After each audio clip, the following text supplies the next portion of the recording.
Asterisk tonight we're doing something a little softer, a little more candlelit, and maybe a little unexpected. Asterisk, so if you're still trying to get comfortable, if your blanket is doing that annoying bunching up thing, or if the pillow under your head feels like it was stuffed with colonial musket balls, go ahead and fix that. I'll wait. Good. Because tonight, we're floating very gently into the private off-duty, slippers-on world of a man who usually gets described in stone. Asterisk, George Washington. Asterisk, the marble father of a marble country. Asterisk, America's eternally stoic, impossibly upright, mythically serious founding father. Asterisk, but he actually had a private life. Asterisk, a whole emotional, messy, occasionally petty, occasionally tender inner world behind that expression that looked like someone just told him the national debt numbers. Asterisk, and that's what we're drifting through tonight. Asterisk, not the battles, not the powdered wig speeches, not the heroic paintings where he's standing in a boat like he's advertising for a very patriotic cologne. Just the quiet things. The quiet man underneath. Asterisk, so breathe out. Asterisk, and let's dissolve into the candle glow of 18th century Virginia. The early years, the tall, awkward, slightly sensitive teenager. Asterisk, before Washington became Washington. He was a kid, living under the massive, very shadow-shaped influence of one person, his half-brother Lawrence. Asterisk, because George Washington didn't grow up rich. Asterisk, not poor, but not yet on track to be the a state-owning icon he later became. Asterisk, and like many young men without money, he spent a lot of time trying to look composed while quietly panicking about his prospects. Asterisk, he was tall early, which sounds cool until you remember teenage proportions are never kind. Asterisk, imagine 6'2" George at 14. Asterisk, long arms, slightly too long legs. Asterisk, and that face that artists always insisted on making more dignified than it probably was at the time. Asterisk, he also had a soft, sensitive core he tried very hard to hide. George Washington wrote love poems as a teen, and they were exactly as awkward as you'd expect from a boy whose main hobby was measuring land boundaries. Asterisk, picture him at his desk, candle flickering, trying to write about romance, while using handwriting so fancy it looks like it hurts. Asterisk, of course, none of this made it into the stoic portraits. Asterisk, but beneath the general's uniform. Asterisk, awkward, earnest, easily embarrassed, quietly longing, very sleep story energy. Washington and women, the slow burn, romantic now. Washington is usually painted as a man carved entirely out of duty. Asterisk, which is true. Kind of. Asterisk, he was disciplined. He was controlled. He was the kind of man who would probably fold his clothes even during a tornado. Asterisk, but he also had a lifelong weakness for admiration, especially from women. Enter Sally Fairfax. Asterisk, if biography writers could sigh dramatically, they would. Asterisk, Sally was witty, charming, elegant, and married to George's close friend. Asterisk, which, of course, made everything delightfully complicated in that calm, colonial way. Asterisk, whenever George visited the Fairfax estate, he basically melted into this love-struck, polite disaster. He admired her refinement, her intelligence, her worldliness. Basically, she was everything he was terrified he wasn't. Asterisk, and this wasn't a mild, oh hey, nice dress crush. Asterisk, his letters carefully worded, painfully polite read, like a man trying very, very hard not to confess something he absolutely should not confess. Asterisk. But Sally was both unavailable and uninterested in drama. Asterisk, so the whole thing stayed in that simmering, painfully unresolved zone that would make a superb 12-episode period drama. Asterisk. Eventually he moved on. Sort of. The echo of Sally Fairfax lingered for decades. Asterisk. He was a disciplined man, not an emotionless one. Enter Martha. Comfort, stability, and matching life goals. Asterisk. George eventually married Martha Custis, a wealthy widow with 2 young children. Asterisk. And before anyone imagines a wild romance, just slow down your heartbeat. This wasn't a candlelit runaway love. This was practical, steady, warm. Asterisk. Martha brought money, social status, and property. Asterisk. George brought ambition, charm, and a reputation that was rising faster than a loaf of colonial bread. Asterisk. But, surprisingly, their marriage was actually affectionate. Asterisk. Not dramatic, not fiery, not diary-worthy, just deeply comfortable. Martha called him my dearest. Asterisk. George melted, very quietly, in that restrained, 18th century way that probably looked like a slight nod. Asterisk. And despite all the political storms, the long separations, and the general misery of being married to the man who basically invented the American presidency, they genuinely liked each other. Martha even burned their private letters after his death. So whatever they talked about, asterisk, whatever softness they shared, asterisk, whatever inside jokes or whispered stress sighs they exchanged, we'll never know, which somehow makes it sweeter. Mount Vernon, the man who just wanted to farm in peace, asterisk, if George Washington could speak from beyond the grave and tell us what he really wanted in life, it would not be lead a revolution. Asterisk, it would not be president.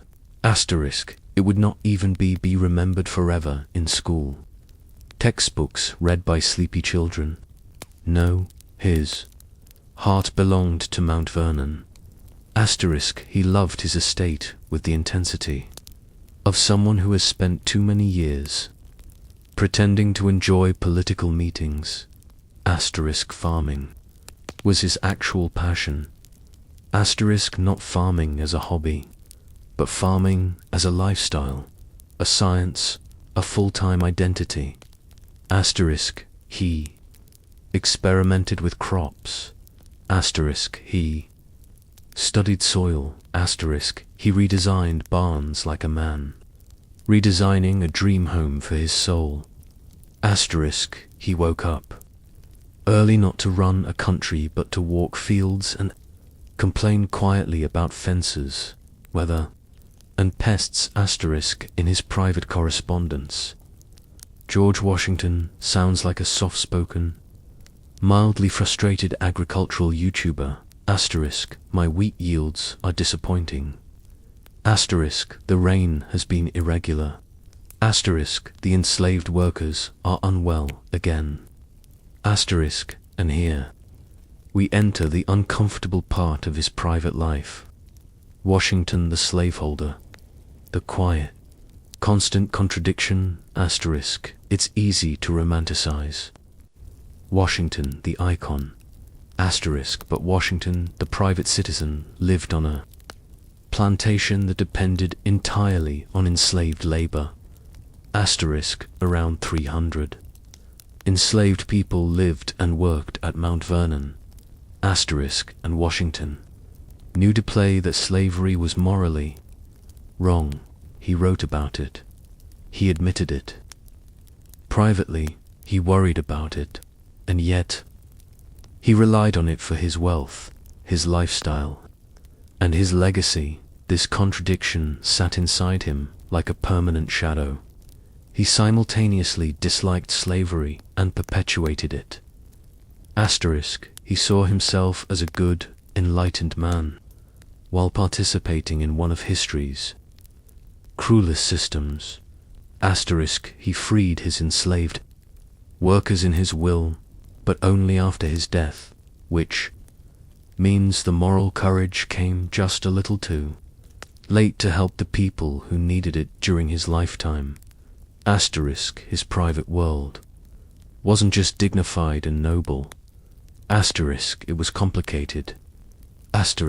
Like every other elite of his time, only better recorded. The Washington temper, the quiet man with the not-so-quiet rage. Now, the public always sees George Washington as calm, collected, a living statue. But privately, he was a pressure cooker with excellent self-control. He had a temper, a big one, the kind of quiet fury that simmers under the surface until a horse misbehaves, or a general ignores an instruction, and suddenly the calmest man in the room is delivering a very intense lecture. He hated public anger, so he swallowed it. Which meant it came out later, in controlled bursts. Almost always at objects, or nature rather than people. He once threw a staff, a heavy riding cane, at a misbehaving horse. He slammed doors. He muttered. He paced like a man trying to strangle his emotions before they embarrassed him. He wasn't a volcano, more like a very dignified kettle that whistles quietly. Washington's social anxiety, yes. Really, people assume the first president was born confident, but Washington privately dreaded making mistakes in public. He spent decades obsessing over posture, manners, facial expression, tone, conversation, clothes. He literally wrote rules for proper behavior, more than 100. His private life was full of constant, quiet self-monitoring. He wanted to appear honorable at all times, not because he loved virtue, but because he hated embarrassment. Even as president, he hated hosting dinners. He worried he'd say the wrong thing. He rehearsed handshakes. He practiced neutral facial expressions because smiling too much seemed undignified. Imagine the father of a whole country practicing small talk in a mirror. That's Washington. The private one. The one history books tend to skip.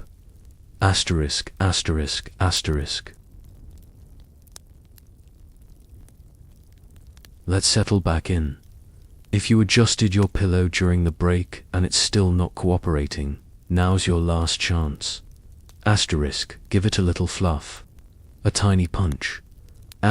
Remind it that we're trying to drift, not wage a cushion-based rebellion. Good. Because in this next stretch, we're gliding into the strange, quiet tension of George Washington's life after he accidentally became the most famous man in a brand new nation. Fame he didn't fully want. But also didn't fully refuse. It's very on brand for a man whose emotional range went from deeply restrained to slightly less restrained when horses misbehaved. So let's float with him. Into the years where private worries and public duties were basically roommates who never learnt to get along. Fame arrives and Washington privately panics. When the Revolutionary War ended, George Washington became a national hero. The kind of hero people named counties after, and taverns, and their children.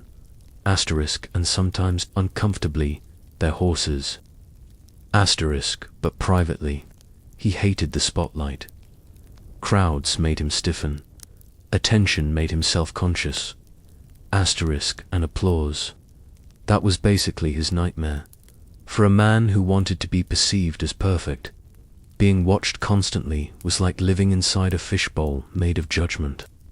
Letters from friends show him quietly spiraling. I fear the expectations are too great. Asterisk, my abilities are unequal to it.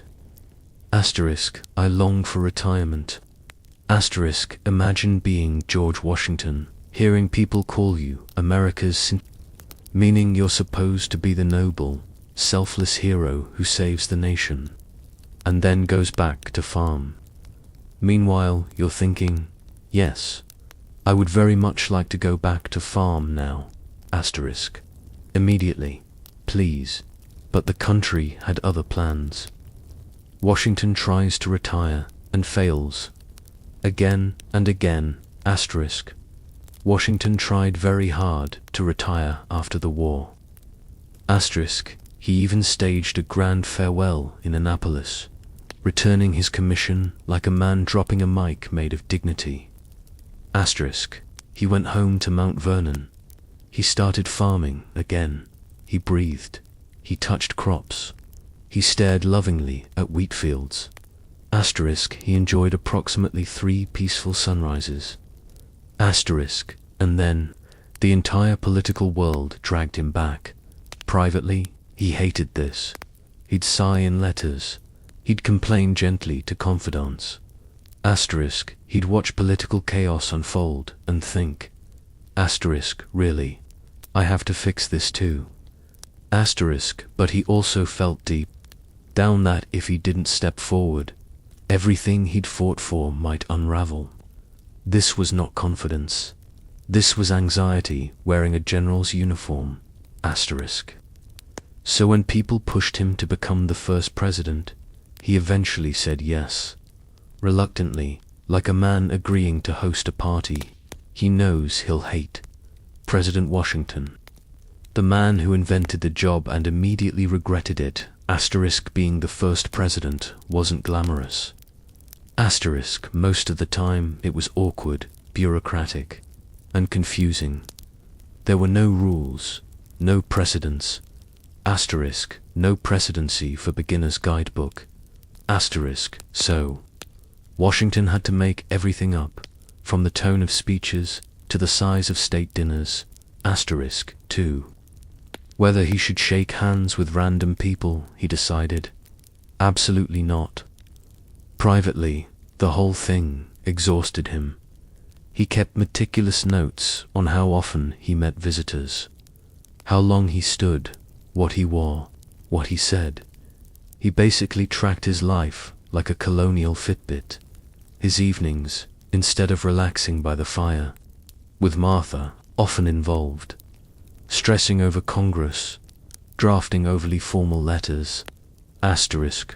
Reading reports about debts. Asterisk. Worrying about being perceived as too royal, worrying about being perceived as not royal enough, worrying in general, professionally. Asterisk. This wasn't a man ruling with swagger. This was a man performing dignity so intensely it might have caused back tension. Asterisk. The Washington household in New York, a private bubble of chaos. Asterisk. During the first presidency, the Washingtons lived in New York City. Asterisk. Which, despite being the nation's temporary capital, was still New York. Loud, crowded, chaotic, full of smells Washington didn't appreciate.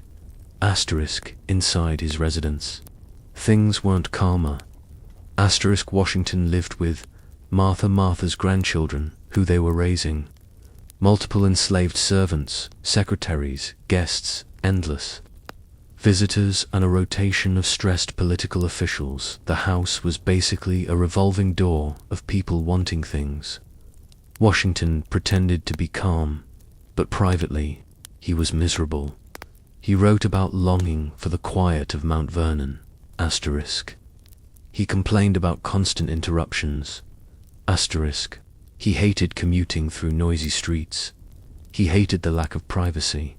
This is a man who loved routine. Asterisk. And was trapped in a life built entirely out of disruptions. Very relaxing for us to listen to, not so relaxing for him. Washington and his enslaved household staff. The private tension behind the politeness asterisk among the enslaved people who served the Washingtons in New York were owner, judge, and Hercules, both highly skilled and highly trusted. But New York had a problem, a very good problem. Asterisk slavery laws in the North allowed enslaved people to become free through residency. Asterisk in Washington knew this, and privately schemed around it. He rotated enslaved workers back to Virginia every 6 months so they wouldn't qualify for emancipation asterisk, a quiet, administrative maneuver he never discussed publicly. The private contradiction grew sharper. Publicly, the noble, dignified father of the nation, asterisk, privately, a man deeply anxious about losing enslaved labor and quietly sidestepping laws to maintain it. Asterisk, and yet, he also wrote about wanting eventual emancipation. He argued slavery was morally indefensible. He just couldn't bring himself to act on it during his presidency. Asterisk, because duty, legacy, and self-image were tugging in every direction. Asterisk, his private life was full of moral knots he never fully untangled. Asterisk, asterisk, Washington's loneliness, the quiet weight of being the symbol, asterisk. One of the saddest private truths about George Washington is how isolating fame was for him.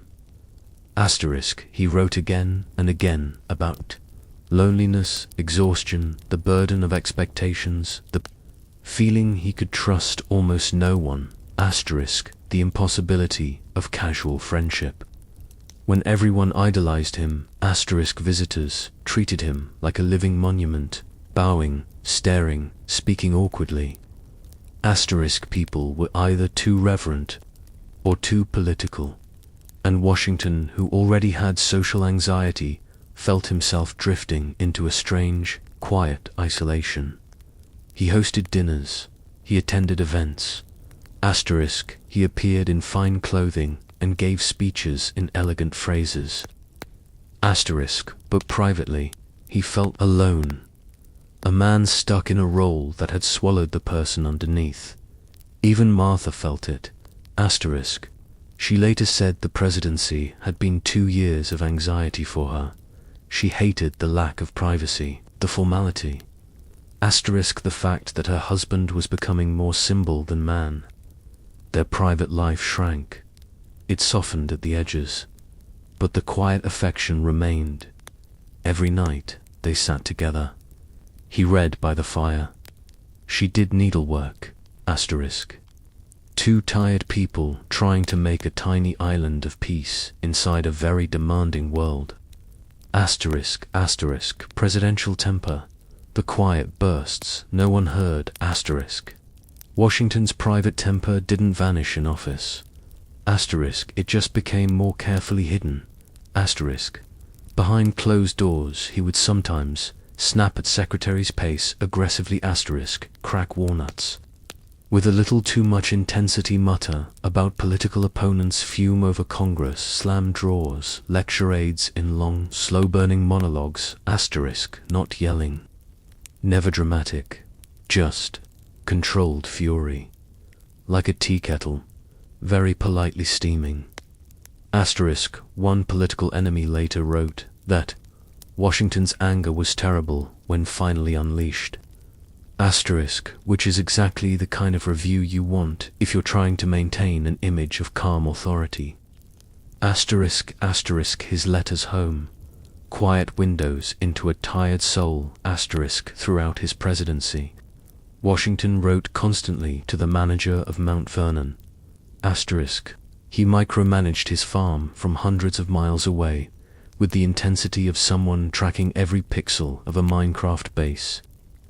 His letters were full of soil instructions, crop complaints, weather anxieties, shipping orders, tiny details about fences, asterisk, warnings about thieving animals, concerns about the health of enslaved workers, frustration about tobacco, asterisk, frustration about wheat frustration about life in general. He missed his land. He missed the rhythm of it. He missed quiet mornings and long walks. Asterisk. His private heart was always back in Virginia. Asterisk. The presidency was just a long detour. The second term, a private meltdown in slow motion. Asterisk. By the time Washington reluctantly agreed to serve a second term, he was already done. But the country was not stable. Parties were forming. Asterisk. Arguments were spreading like wildfire. His cabinet was basically a stressed-out group chat, and newspapers roasted him regularly, some calling him a wannabe monarch. Asterisk. Washington privately despised this. He read criticism obsessively. He fumed silently. He complained to confidants.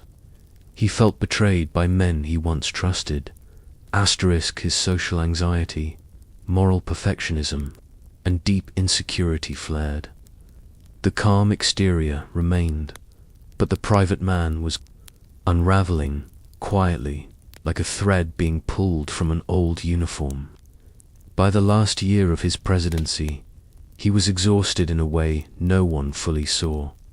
He wanted out, not dramatically, just peacefully. Asterisk. Like a man trying to slip out of a crowded room without anyone noticing. Asterisk. Asterisk. Welcome back. If you've shifted positions, tucked your feet under your blanket, or done that little sleepy stretch where your spine makes a tiny cracking sound perfect, that means your body is doing its job. And now we can drift gently into the final, quieter chapter of George Washington's private life. Asterisk. Because if Washington's youth was awkward, and his middle years were anxious, and his presidency was a plight, slow-motion meltdown, then his old age was something entirely different. Not dramatic, asterisk, not heroic, just a man letting himself soften a little, unwind a little, asterisk, and finally return to the place where he always felt most himself. Mount Vernon. Let's float.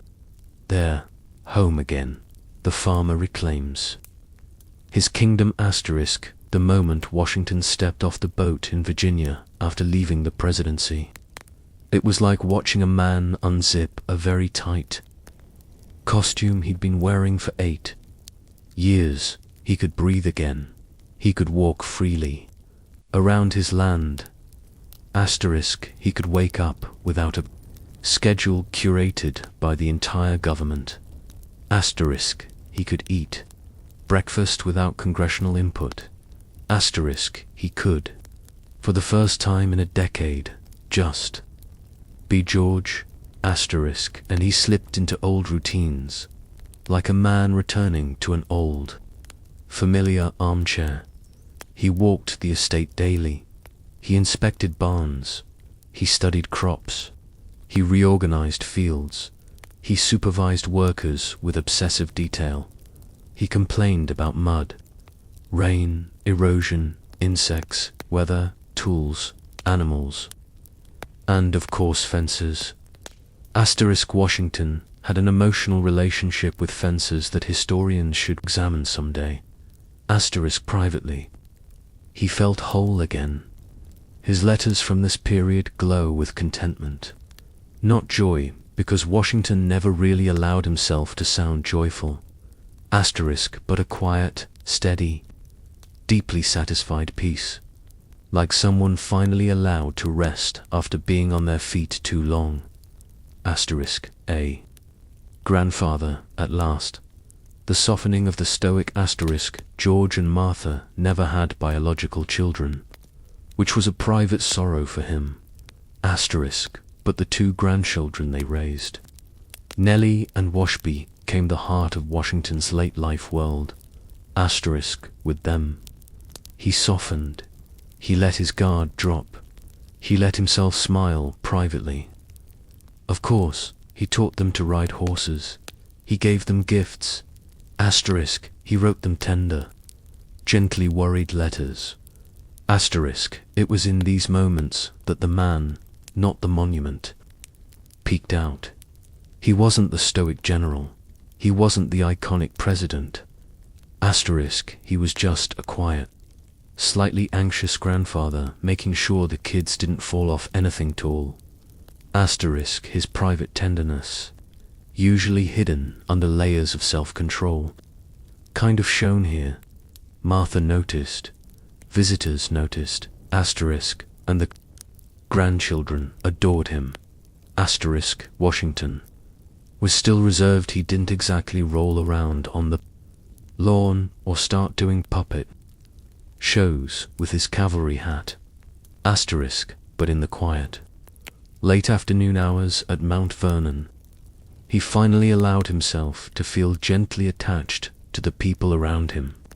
Hosting guests, the polite ordeal, asterisk, even in retirement, Washington could not escape visitors. Asterisk, Mount Vernon basically became 18th century Disneyland. People arrived constantly. Some brought letters of introduction. Asterisk, some brought nothing but boldness. Asterisk, some were complete strangers who felt entitled to meet the most famous man in America. Asterisk, they wanted tours. They wanted stories.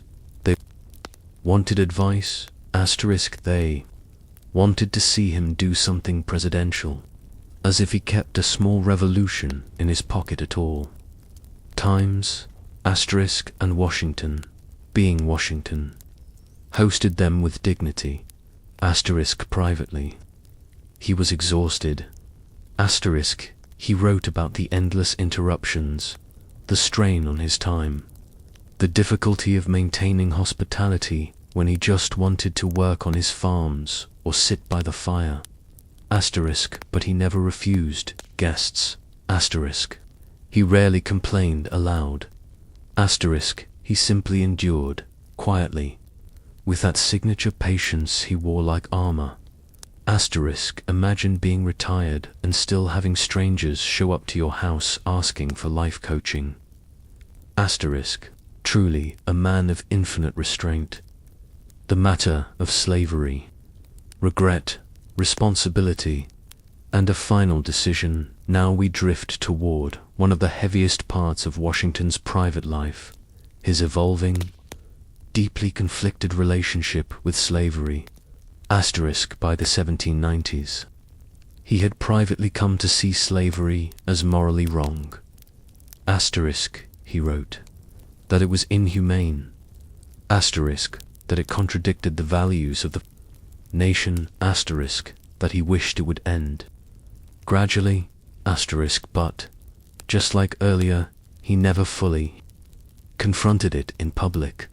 Asterisk, privately, however, he made a significant choice. Asterisk, he wrote in his will that all the enslaved people he personally owned would be freed upon his death. Asterisk, it was the only large-scale emancipation by a founding father. Asterisk, why did he wait? Historians debate it, but privately, Washington feared the financial impact, the disruption to the estate. Asterisk, the reactions of other powerful Virginians. Asterisk, the difficulty of freeing people whose lives were intertwined with Martha's inherited property. Asterisk, and the possible backlash from Martha's family. Asterisk, in other words. Asterisk, the same anxieties, reputation, social pressure, image pulled against his conscience. Asterisk, still, the decision he made in his will mattered. Asterisk, it didn't fix the past. It didn't undo suffering, but it revealed a late-life clarity. Asterisk, a rare moment where the private Washington acted decisively on a moral conviction. Asterisk, it was, in the quietest way possible, the boldest act of his final years. Old worries, old habits. Asterisk, even in his 60s, Washington never stopped being Washington. He still micromanaged every part of Mount Vernon. Asterisk, reorganized his letters and papers, obsessively monitored whether like it paid. Rent worried about debts, stressed about crop yields, kept strict daily routines hosted. Dinners with careful formality, lectured young. Wash Custis with fatherly exasperated patience, tracked farm diets, illnesses, and harvests in long, neat list. His private life was not glamorous. It was steady, calm, predictable, and exactly what he wanted. For a man who spent decades being a symbol, structure was his comfort. The unexpected emotional softness of late life. Washington's late letters show something unusual. A slow, emotional thaw. He wrote more warmly to friends. He expressed gratitude more openly. He allowed himself to admit loneliness when Martha traveled. He said he cherished quiet evenings. He even wrote, with understated affection, about dinners, walks, and peaceful routines. He wasn't suddenly sentimental. He didn't burst into poetry or start describing sunsets like a teenager. But the emotional armor loosened just a little. It's the kind of change that only appears when a person finally feels safe. The final winter, a cold and quiet ending. On December 12, 1799, Washington made what was possibly the most Washington-like mistake imaginable. He inspected his farms in freezing rain for hours without a coat, because duty waits for no weather pattern. He came home soaked, sat down to dinner, didn't bother changing, and woke the next day with a sore throat. By the 14th, the infection, probably acute bacterial epiglottitis, had become severe. Doctors treated him with the very confident, very outdated medical practices of the time. Bloodletting, blistering, purging. Basically everything you hope your doctor never suggests at 3 a.m. Washington remained calm, polite, apologetic even. He didn't want to inconvenience anyone by dying too dramatically. His final hours were quiet, measured, dignified. He asked his secretary to bring his will. He thanked the doctors for their attentions. He told Martha gently, "I am going. Have me decently buried." Then, after adjusting himself on the bed because Washington needed even his final pose to be orderly, he slipped away. Aftermath, the private legacy left behind when George Washington died. Mount Vernon fell silent. Martha burned their private correspondence, not out of coldness, but out of tenderness. Their letters soft, personal, unguarded, meant for history's spotlight.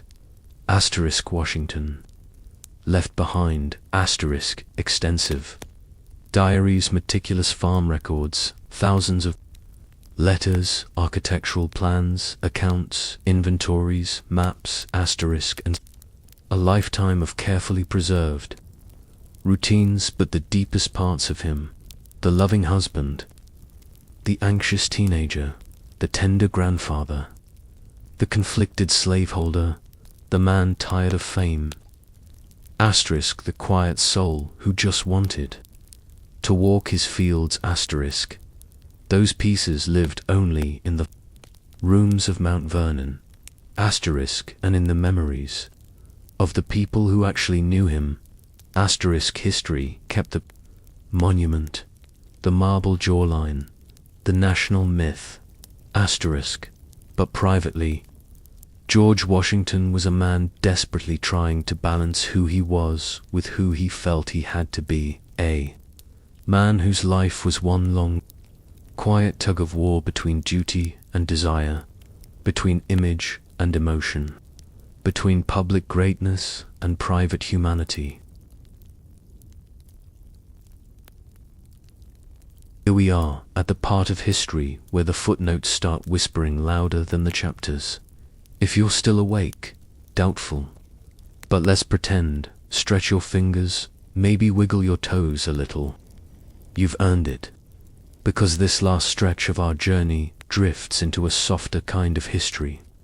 The kind that doesn't roar with battles or thunder with kings, but sighs quietly through the cracks of old diaries, forgotten letters, and dusty rooms where life carried on unnoticed. Let's pick up right where we left off. Asterisk when the noise dies. History whispers empires rarely fall with cinematic explosions. No dramatic curtain drops. Asterisk, no grand declarations of all right, everyone. We're done here. Asterisk. Instead, they dissolve slowly like sugar in tea, until one day people look around and realize the world isn't what it used to. Asterisk, the empire we've been drifting through followed that same rhythm. Asterisk, the officials who once strutted with authority started writing strangely apologetic letters. Asterisk, merchants who once bragged about wealth quietly sold their assets. Asterisk, and the streets, once loud with ambition, became quieter, almost embarrassed by their own memories. It wasn't tragedy, it wasn't glory. Asterisk, it was drifting. Asterisk, exactly like you right now, hovering between consciousness and that warm, fuzzy, almost dream. The city that forgot it ruled anything. Asterisk, as the empire faded. The city at its heart didn't collapse. Asterisk, it just changed personality. Once proud, now humble. Once obsessed with expansion, now obsessed with bakeries, tiny markets, and the daily gossip of grandmothers who seem to know literally everything before it happens. Asterisk, there's an odd piece in that transformation. When a city stops trying to matter historically and starts trying to matter to the people who live in it. Asterisk, and honestly, that's the part I love most. History isn't just emperors and treaties. Asterisk, it's the quiet shift from ambition to acceptance. Asterisk, if you're listening closely, the world right now probably feels a little quieter, too. Maybe the fan's humming. Maybe your blanket is warm.